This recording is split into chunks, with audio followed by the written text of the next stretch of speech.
할렐루야. 오늘도 참으로 좋은 날입니다.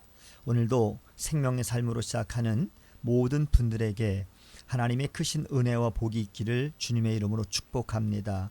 오늘 저는 레위기 16장 1절에서 10절 말씀을 중심으로 현재와 미래의 심판 사이에서 라고 하는 말씀을 증거하기를 원합니다. 아론의 두 아들 나답과 아비후가 하나님 앞에서 나아가다가 죽은 일이 있었는데요. 그들이 하나님 앞에 나아갔을 때 죽었던 이유는 하나님을 경외하지 않고 스스로 하나님이 되고자 하는 그러한 교만 때문이었습니다. 그것이 불순종으로 나타났던 것이죠. 오늘 본문은 그 후에 하나님이 모세에게 말씀하신 내용인데요.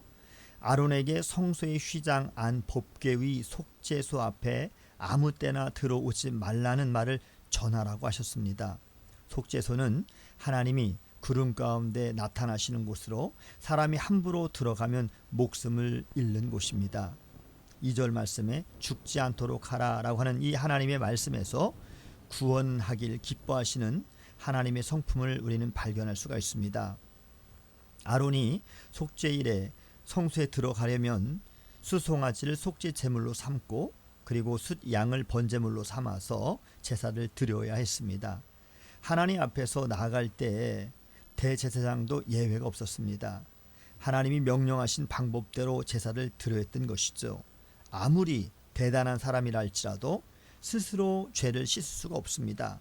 그러한 우리를 위해서 주 예수님이 이 땅에 오셨습니다. 우리는 오직 주 예수님의 이 이름으로만 죄 사함을 받을 수가 있는 것이죠.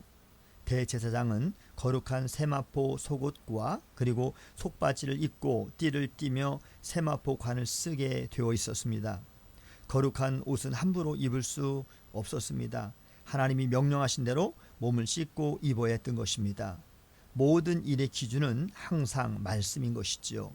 옷을 입고 벗는 평범한 일조차 말씀대로 하는 것이 하나님을 예배하는 삶인 것입니다.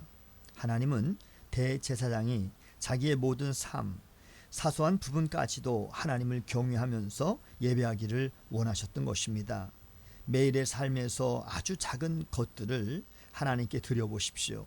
드린 것과 비교할 수 없는 큰 은혜를 경험하게 될 줄로 믿습니다. 그 다음 아론은 이스라엘 회중으로부터 속죄 제물 이 숫염소 2마리와 번제물 숫양 1마리를 가져왔습니다. 5절 말씀에 보니까요.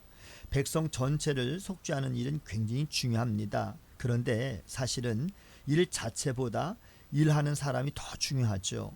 말씀에 순종하지 않는 제사장이 속죄 제물을 100마리 가져가봤자 그것은 그에게 아무런 소용이 없었던 것입니다. 당장 급해 보이는 일에 끌려다니지 마십시오. 하나님의 말씀을 따르십시오. 당장은 더디어 보일지 몰라도 결국은 그것이 지름길이 될 것입니다. 아론은 먼저 자기와 자기 집안을 위해서 수송아지를 제물로 이 속죄제를 드렸습니다. 그 다음 백성에게 받은 두 염소는 회막문 앞에 두었다가 제비를 뽑아서 한 마리는 하나님을 위해서 또 한 마리는 아사셀을 위해서 바쳤습니다. 온 백성의 이 속죄는 제사장 개인과 가정의 속죄로부터 시작되었습니다.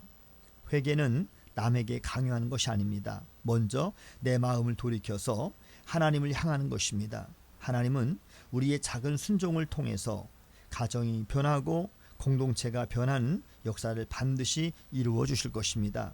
아론은 하나님을 위해서 제비를 뽑은 염소를 속죄제로 드리고 그리고 아사셀을 위해서 제비를 뽑은 염소는 산채로 여호와 앞에 두었다가 그것을 광야로 보내야 했습니다.